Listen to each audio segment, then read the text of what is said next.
ፀሐዬ ዓለም እስቲ ጀመረች በሚል ስሪልኝ ሲለኝ ጀመረች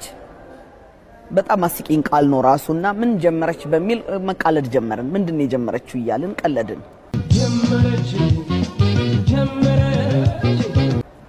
ከዛ ቅድም ያልኩህ ታድዬ ቤት ማለት የመጀመሪያ ባለቤቴ ሰፈር ፊት በር ውስጥ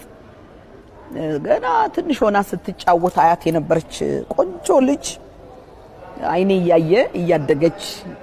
ስትወጣ አየኋት እና የሷን ሐሳብ ነው ይዤ ወጣሁትና በቃ